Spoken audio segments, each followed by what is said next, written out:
Okay, YouTube land.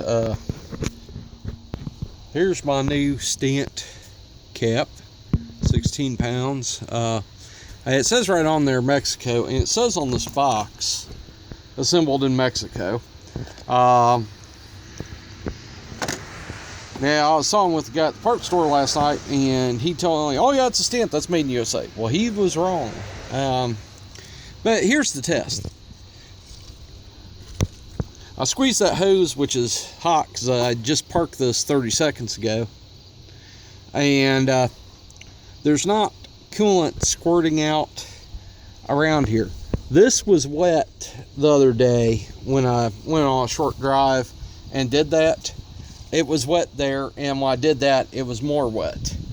Now, the coolant reservoir in this truck, you can see it's a snap cap, and there's just a little room between there and there for air to actually get out of this thing, and it's not pressurized. And there's the tube that runs across. One of these broke. This one broke here. This one's still intact. So there's another hole right there. I just used a zip tie. That's been fine since 2014. If I find another one of these clips on a Ford and I'm taking it apart and it's alive, I'll just take it off there and maybe change it. Maybe not. But you can see the part numbers on the radiator. Like I said, I put that in 2014.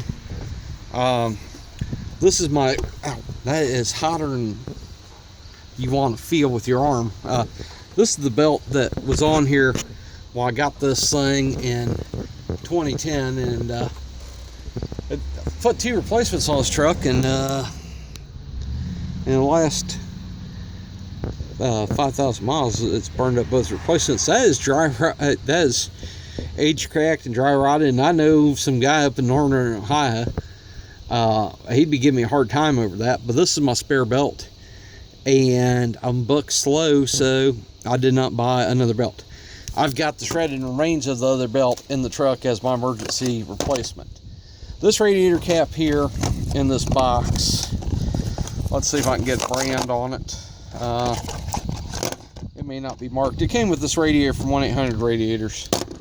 It says tester replaced when changing coolant. Now there's something too. Either that's a 1.1 or that's an 11. 16 is the correct PSI for this thing. And that may be an 11-pound cap. Yeah, there's no maker mark on there. There's no brand on it. So that goes in the scrap pile. But it's not squirting coolant out, which is a good thing. Since I've mixed water into here and I use 50/50 antifreeze mixture, I'll probably drain it out next month and fill it full new. The reason you don't use tap water in them is it builds them up and you get lime buildup, and the water here is very hard. I'll show you an example another time, and I'll talk about this more in depth another time. I use the premixed coolant because it's made with distilled water. That means it doesn't have all the minerals that like to clog up your cooling passages and the tubes in a radiator.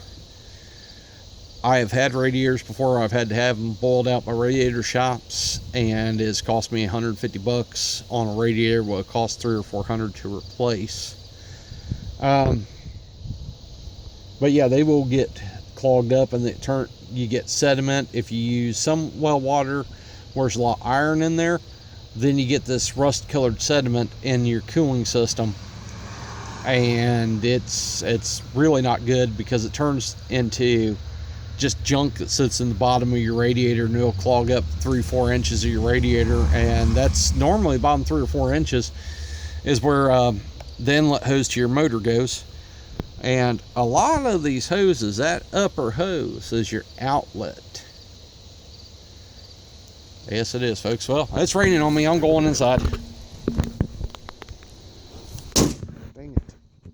Dang it.